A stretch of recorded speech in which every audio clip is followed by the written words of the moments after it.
मसीह संदेश सुनने वाले सभी मसीहों को यीशु नमस्कार। मसीह संदेश में आज हम प्रेरितों के काम उसका 7 अध्याय 51 पद को देखेंगे कि आज इस भोर परमेश्वर का वचन हमसे क्या कहता है। प्रेरितों के काम उसका 7 अध्याय 51 पद।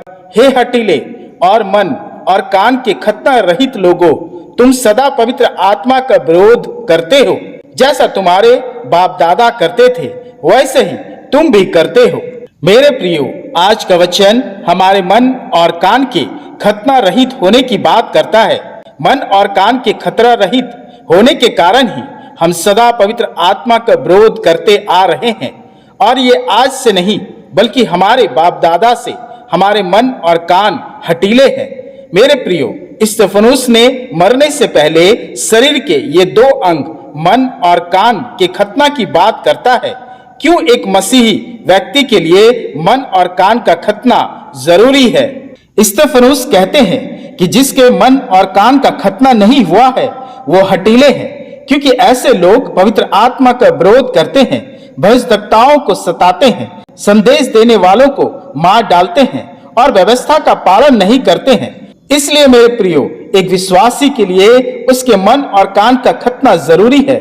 मेरे प्रियो, परमेश्वर ने जब अब्राहम से वाचा बांधी और इस बांधी वाचा को अब्राहम को पालन करना था और साथ ही साथ उसकी पीढ़ी को भी, और इस बांधी हुई वाचा को शरीर के चिन्ह के रूप में ठहराया गया, जिसे खतना कहा गया। खतना का आत्मिक अर्थ था कि परमेश्वर के लिए अलग और पवित्र किए हुए लोग।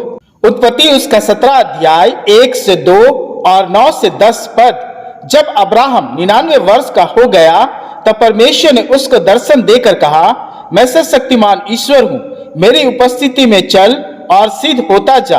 मैं तेरे साथ वाचा बांधूंगा और तेरे वंश को अत्यंत ही बढ़ाऊंगा। फिर परमेश्वर ने अब्राहम से कहा, तू भी मेरे साथ बांधी हुई वाचा का पालन करना, तू और तेरे पश्चात तेरे वंश भी अपनी अपनी पीढ़ी में उसका पालन करे।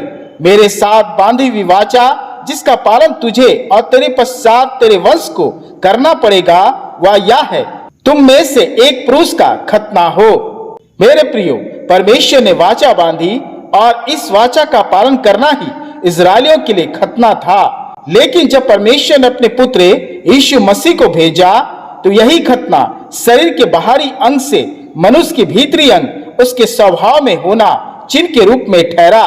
और नए नियम में पौलुस ने बताया कि सच्चा खतना परमेश्वर की व्यवस्था का पालन करना है। खतना शारीरिक चिन्ह नहीं बल्कि मन, हृदय और आत्मा में है। रोमियो की पत्री उसका 2 अध्याय 28 से 29 पद। क्योंकि यहूदी वह नहीं जो प्रगट में यहूदी है, और ना वह खतना है जो प्रगट में है और देह में है, पर यहूदी वही है जो मन में है, और खतना वही है जो हृदय का और आत्मा में है, ना कि लेख का। ऐसे की प्रशंसा मनुष्यों की ओर से नहीं परंतु परमेश्वर की ओर से होती है। मेरे प्रियो, खतना देह की बात नहीं करता बल्कि हमारे आत्मिक होने की बात करता है। और आज के वचन में स्तिफनुस मन के साथ कान के खतने के बारे में भी हमें अवगत कराता है। मेरे प्रियो, बाइबल में मन के खतने के साथ हमारे कानों की भी खतना चाहती है, क्योंकि बाइबल बताती है कि हठीले मनुष्यों के कान बंद है, वो बहरे हो गए हैं, वे परमेश्वर के वचन सुनना नहीं चाहते हैं। यिर्मयाह की पुस्तक उसका 6 अध्याय 10 पद। मैं किससे बोलूं और किसको चिताकर कहूं कि वे माने? देख, वे ऊंचा सुनते हैं, वे ध्यान भी नहीं दे सकते। देख, परमेश्वर के वचन की वे निंदा करते और उसे नहीं चाहते हैं। वैसे ही जकरिया की पुस्तक उसका 7 अध्याय 11 पद। परंतु उन्होंने चित लगाना ना चाहा और हट किया और अपने कानों को बंद कर लिया ताकि सुन ना सके। मेरे प्रियो, वचन में मन और कान का रिश्ता जुड़ा हुआ है। कान का काम एक द्वारपाल का है। अगर कान बंद हो तो हृदय में कुछ भी समा नहीं सकता। परमेश्वर के वचन के लिए तुरंत प्रतिक्रिया के लिए कान का खुला होना जरूरी है ताकि सुन सके, और सुनने से विश्वास उत्पन्न होता है।